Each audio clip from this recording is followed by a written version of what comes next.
Hey everyone, Lisa Salvatore here. Today is April 20th, and I'm going to talk about the rest of April and two big astrological events that we have coming up that we will all be feeling. The first one is Pluto stationing retrograde on April 29th, and then on April 30th, the day after, we have our solar eclipse, new moon in the sign of Taurus.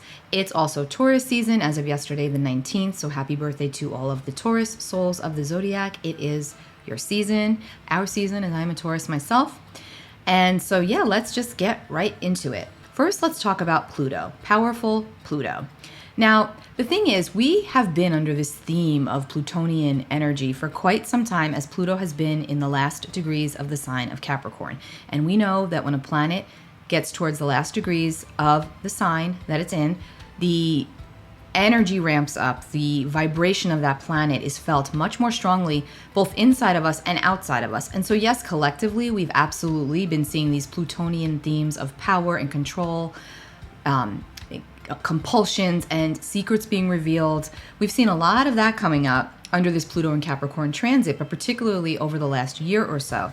Now, that's collective. But on the personal level, this Pluto transit has been serving to drudge up the garbage, the psychological garbage that we keep within us that's bogging us down or holding us back, and that's karmically keeping us stuck in all of our relationships and in all of our situations. Now, for some of us, it's not going to feel as deep as for others, dependent upon our own birth chart, but we are all feeling it. And again, Pluto is very transformative. Pluto wants to have everything go down to the bottom, plummet the bottom, search through the rubble, search through the garbage, and figure out why it's not working and what needs to be released. And let's not forget, the South Node is in the sign of Scorpio. Pluto also rules Scorpio, so there's this extra infusion of letting things go, letting go of any baggage that is keeping us stuck or keeping us in this position of not owning our own power, or where are we giving our power away too freely? Where are we obsessive? What can we let go of? These are all things that come up under this Pluto energy. And I know that there has been this deep energy surrounding the collective right now of loss and feeling like, okay, I have to figure out why I feel so down, why I feel so stuck, why I feel so out of control, or why I feel so controlling. All of that's Pluto's domain. This is our first retrograde of 2022, this Pluto retrograde, and Pluto does move very slowly. So Pluto's going to station retrograde on the 29th, like I said, at 28 degrees and 35 minutes of Capricorn. And Pluto will be retrograde until October 8th, when he will station direct at 26 degrees. I've done a separate video on Pluto, on the Pluto return, with all the dates with Pluto as it traverses through Capricorn, retrogrades, dips its toes into Aquarius, and then goes back into Capricorn. So if you want to check that out, I have linked that video below. Now, if you have any cardinal placements, planets and or placements, cardinal meaning Aries, Libra, Cancer, or Capricorn, okay? If you have any of those four cardinal signs strong in your chart, especially between the degrees of 27 and 29, you are definitely going to be feeling this Pluto transit, this Pluto retrograde transit. There could definitely be enhanced issues of power tripping coming up here, and a huge theme of letting go. Now, if you don't know where your Pluto falls, again, I've linked below how you can grab a copy of your birth chart, how you can look it up real fast and see where Pluto is. You also want to look at the house in which Pluto falls in, okay? Because that's also very indicative of these energies and how they will play out for you. The areas of your life in which these power dynamics can be unearthed or uncovered. And again, remember, it is not going to be as intense for everyone, because we have our own individual chart, but it will be very intense overall. Now, if you actually were born with Pluto retrograde in your birth chart, okay, which, by the way, is not that uncommon if you think about the span of months that Pluto spends retrograde, so about 40% approximately of the population will have Pluto in retrograde. So if you have Pluto retrograde natally in your birth chart, what that means for you is that this Pluto retrograde will definitely bring up some karmic situations. There will be some karmic repercussions for things that you have not let go of yet that you know you're meant to let go of. And there will probably be an even deeper fear component attached to this, fear of letting go, fear of the unknown, fear of what if, that could really slow you down. Now, typically with Pluto retrograde, there's something that's past life driven, if you subscribe to that theory, which I obviously do, past life driven, that shows karmically where this individual either abused their power or where they actually did not use their power, if at all. And so whatever side of the coin that falls on, we wouldn't know unless we did an analysis of the birth chart and did a full reading. But that will be the case. One way or the other, there's karmic repercussions for deeds in the past of where we abused our power or did not utilize our power. But for the folks that have Pluto retrograde by birth, this is more of a fated transit for you because it will bring things in. It will bring people to you that are meant to help you transcend some of the karmic baggage, some of the karmic garbage that you're carrying with you from previous lifetimes. And so it actually has the potential to be truly cathartic. Now, this particular retrograde cycle is actually not that crazy. And I'm going to tell you why. There's some really nice astrology surrounding it. And I think that the one thing to remember above all else is that when you're willing to go through the muck, when you're willing to walk through the mud, at the end of that, it's clear. You see more clearly. Things come together. You don't feel as bad. You lose power. There's something about loosening your grip on power, loosening your grip on control. And there's something that's very freeing and very liberating when we do that. And so this Pluto retrograde is going to show all of us ways in which we are not doing that and we still need to do that. Now, whether we take these lessons to heart or not, that's on us, right? That's an individual choice. But the bottom line is situations will present themselves for all of us when it comes to the power dynamics in our lives. Now, this is also going to more than likely play out on the collective level, because let's not forget, Pluto and Eris are still squaring each other. There's a lot of things going on governmentally in the sign of Capricorn. We know that. But let's take it internal. Let's bring it personal, because that is what we can control. Keyword for Pluto. This is what we can control. And this is what we can rise up from and reconstruct in a higher vibration. And that is the objective of Pluto, to bring us down to the bottom, to scour through the garbage, and then bring us back up to life. Okay, so let's pull up the chart actually for this Pluto retrograde real quick. So this is the chart for when Pluto stations retrograde on April 29th, around 2:35 p.m. Eastern Standard Time. And so first I want to mention, and we'll get into this more with the eclipse portion, but the South Node is in the sign of Scorpio, and Pluto rules Scorpio, okay? So Pluto already is talking about letting things go, having things come up so that we can examine them and release them from our consciousness for good so that we can go up to a higher consciousness, okay? That's what Pluto's all about. And the South Node in Scorpio is saying, let go. Let go of the things that no longer define you. Let go of the psychological junk that's weighing you down. Release what isn't serving your soul. That's what we're meant to do. It doesn't mean eliminate it entirely. It just means release what is not working and what you know needs to go so that you can grow. And I'm not trying to be a poet right now. But here's the good thing about this Pluto retrograde when it kicks off. So here we have Pluto at 28 degrees and 35 minutes of Capricorn. And we've got Mercury up here at 29 degrees, 51 minutes of Taurus. And so Pluto and Capricorn very close to Mercury and Taurus, thereby a trine aspect, which is very supportive. It's a blessing in a lot of ways. And so our minds are working. We are aware. We are thinking about it. We know it's not working for us. We're very well aware of it. And it's becoming more and more clear to us what needs to go. What behaviors are blocking us? What power dynamics are at play in all of our relationships? Where can we release? And Pluto's being supported by Mercury. So there could be some really important conversations that you have with others in your life that bring you to that next level, that bring you to that higher space. Also, which is amazing, is we have this Venus, Jupiter, and Neptune conjunction, this triple conjunction, which is not that common, not common at all, of Jupiter, Neptune, and Venus here, okay, in Pisces, also supporting this Pluto in Capricorn, okay, by a sextile aspect, which is also very supportive. So what is Pisces all about? What is Jupiter all about? What is Neptune all about? We just had that Jupiter-Neptune conjunction. Again, I've linked that one below if you want to go back and listen to that. But this is all about spiritual transformation and spiritual evolution where Pluto is involved. And this can be a really positive experience if we're willing to do the work. It's more fortunate. This is a more fortunate Pluto retrograde as far as Pluto retrogrades go. Jupiter is going to be tightly sextile to Pluto for a really long time, actually. And that's super supportive because there's a blessing. There's blessings attached to this. There's spiritual blessings attached to going deep and doing the work. It's much more fortunate, much more favorable than it would normally be. Now, the moon does start off in a square to Pluto because the moon's up here in Aries.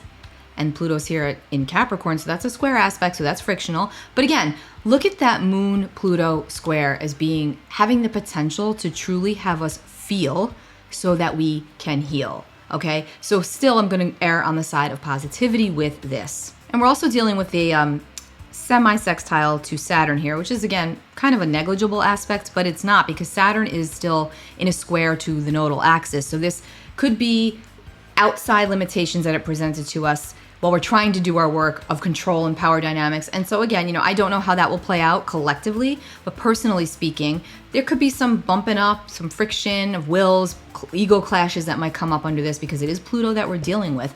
But overall, the key word here is transcendence. And I really do feel like there's a lot of spiritual liberation that can come from this Pluto retrograde. There's an elimination of bad habits and obsessions. And so through recognizing these, spiritual growth can ensue.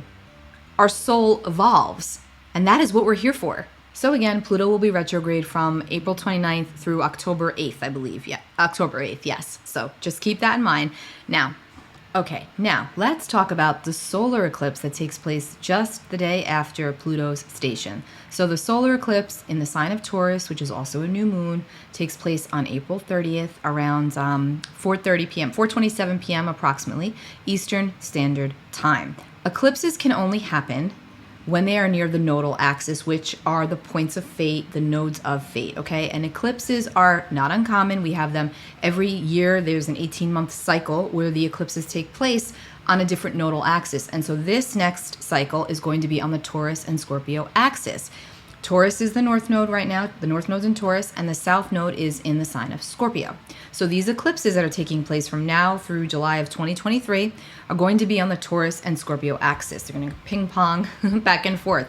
And so this one is taking place close to the north node. It's a north node eclipse. And north node eclipses are always about the future. It's always about the collective destiny. It's also about our personal destiny. And again, of course, dependent upon our own birth chart and what we've got going on there, we could really feel this energy strongly or just mildly, but we will all feel it. We all feel eclipse energy. It's wild. It's very close to the north node again, which is very future orientated. We're also dealing with Uranus here close by in Taurus, which is all about shakeups and changes and sometimes very disruptive changes. But the ultimate end game is to break any type of tension that is present. And so eclipses can serve to break tension, free us from something, liberate us. Again, going into the themes of the Pluto retrograde, it's bringing us up to a higher vibration, a higher consciousness. Now, it's a sign of Taurus. So Taurus is a earth sign that does not love to be forced into change. Taurus will change when they are good and ready. There is a method to the madness of Taurus, but having Uranus in Taurus, and it has been for many years now, since 2019, 2018, having Uranus in the sign of Taurus has not been easy, because Uranus is all about shock and disruption and change that we cannot necessarily plan for. And sometimes that change comes in through by way of total destruction, clearing of a path to set us on a new path, on a new course. But the bottom line of Uranus is to leave us better than we're found. And so keep that in mind as we move along through eclipse season, because I do feel that this particular eclipse is probably one of the more mild ones. And I'm even, dare I say, going to put the word blessed in there, or positive. And now, again, that's kind of a weird word to use with eclipses, because eclipses are wild card energies. And we just don't know what we're going to get when it comes to eclipses, because, again, the energy is just, it's wild. So let's think about this at a deeper level, and then we'll get to the chart. When we have a solar eclipse, which is also a new moon, this is where the moon passes between the sun and the earth, and for some minutes of time, the moon actually obscures the light of the sun. So we go dark. That's what happens when we have a new moon solar eclipse, okay? If you think about that at a deeper level, something has to be covered to then be revealed, okay? So there's always some sort of reveal that takes place when it comes to eclipse energy. It's something that's been dormant for quite some time, or something that we haven't been able to see, and then all of a sudden it's revealed to us, and it's like, bam, the lights go back on, brighter than ever. The illumination is complete, and we see it now in its totality, like the eclipses, right?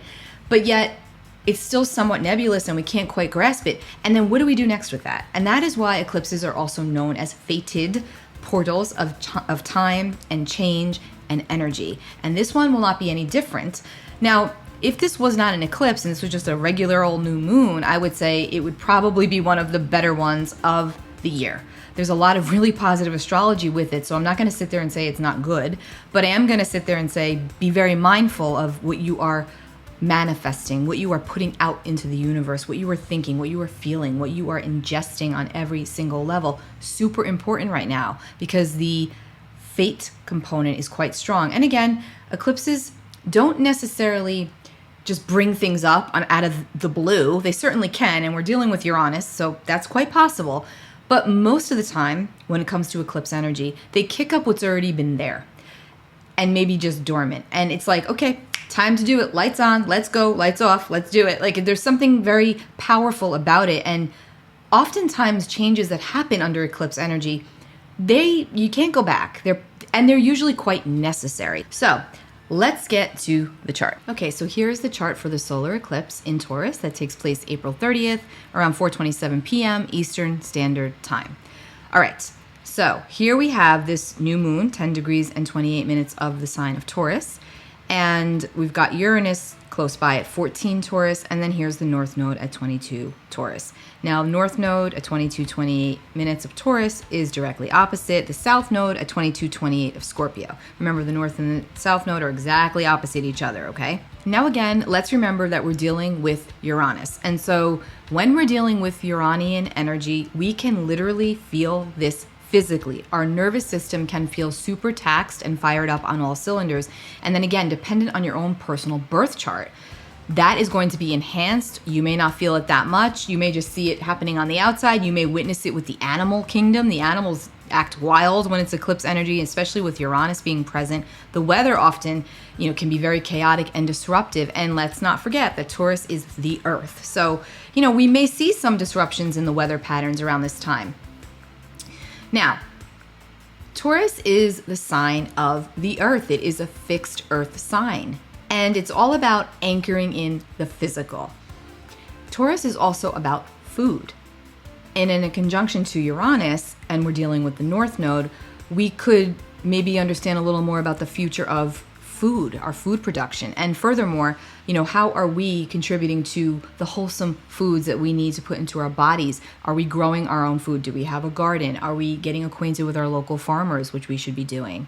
Because we're dealing with Uranus, and we've heard rumbles of this going on for some months now, there may be some disruption to the food chain, to the food supply, whether it's by weather, whether it's by specific shortages. Either way, that could potentially happen. So, get a tower garden. I don't know if you've heard of that, but you can grow lettuce and vegetables on there, and it's not too crazy maintenance-wise, and you don't need a huge space to do it. So if you want to check that out, if that's been something that you've been wanting to do, Taurus time, new moon in Taurus conjunct the North Node is a great time to do that. There's also something called lettuce grow. You can look into that.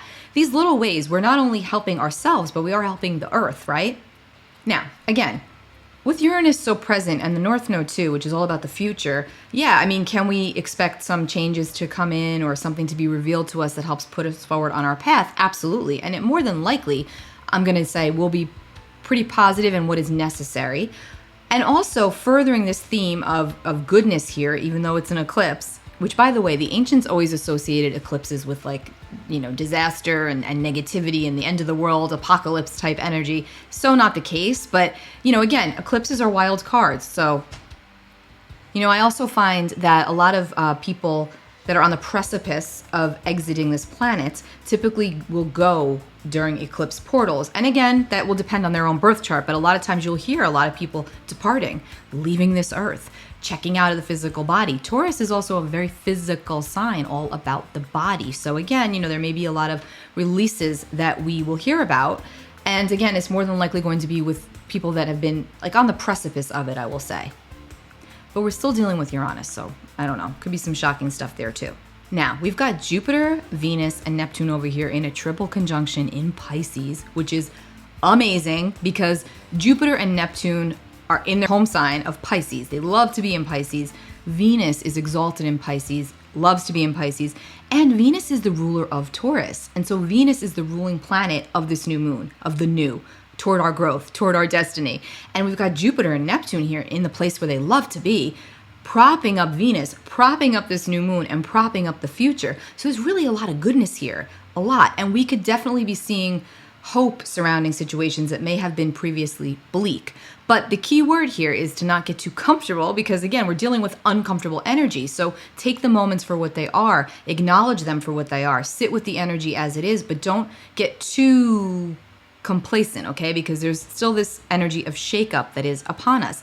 And then the new moon is also in a nice sextile to Mars. So Mars, even though Mars doesn't love to be in Pisces, Mars is also supporting this new moon. So overall, I think this is just a tiny little segue of what's to come with these eclipses. And this is definitely probably one of the more muted down ones, I would say, in terms of chaoticness. I don't want to jinx anything, but you may want to go back to November 19th when we had the lunar eclipse, full moon in Taurus, that took place just this past year, and see what was going on for you around that time. If anything came up for you, where were you at, what was going on, because that will give you a little bit of an indication as to what you might be dealing with, what situations might arise for you under this eclipse cycle, under this energy, what you're moving towards, what you're looking to release, where you're going to grow, what you're leaving behind, all could be revealed and highlighted for you. And again, these eclipses will take us through October 28th, to be exact, of 2023. So this is a decent amount of time to be on this Taurus and Scorpio axis. And now let's remember that Taurus and Scorpio are the signs that also deal with finances. Both our personal finances, which is more of the Taurian values, and then other people's finances, which is Scorpio, financial institutions, loans and banking. All of this comes up under this energy. So we may literally hear more things having to do with currency, digital currency, for example, because we're dealing with Uranus. Uranus is all about the future and innovation and revolutionizing technology.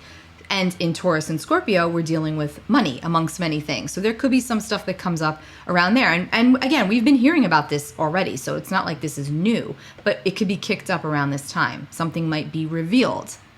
And so try to think of any type of disruptions that might come up as blessings in disguise. I think that's a good way to look at this time period as we move on throughout the end of April, because again, Pluto stationing retrograde, and then we have this new moon solar eclipse. So a question that I often receive is, should I work with this new moon solar eclipse energy?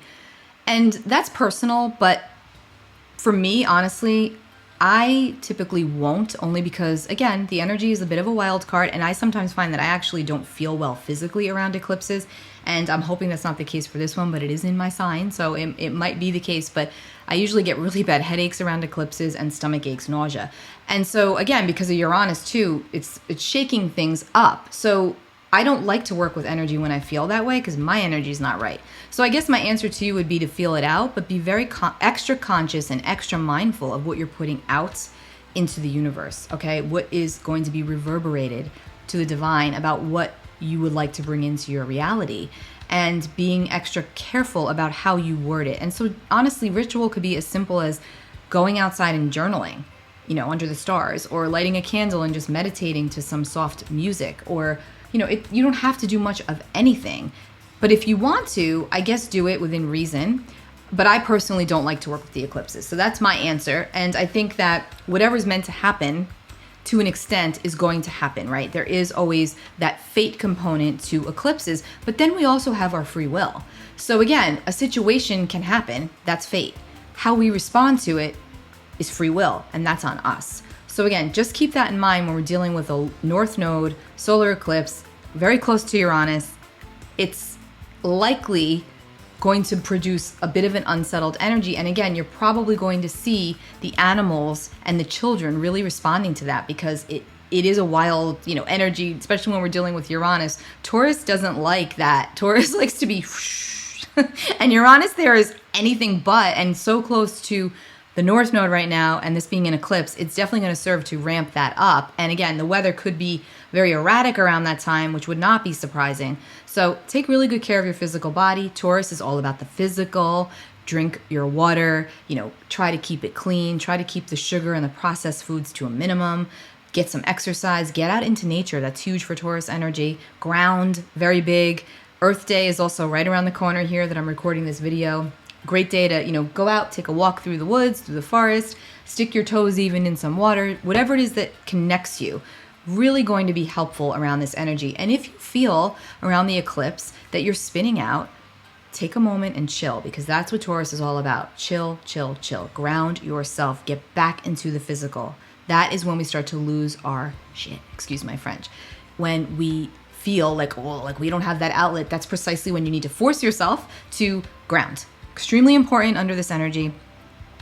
And I don't know if I mentioned this, but if you are any of the fixed signs, which are Taurus, Scorpio, Leo, and Aquarius, and especially if you're anywhere between 8 and 14 degrees of any important points and or placements at any of those signs, you will be feeling this eclipse energy the strongest. Absolutely no doubt. And again, you can find that information by pulling up your chart, and I've linked that video below. It's not as daunting or complicated as it may seem or sound. So just check it out. You might want to know this, okay?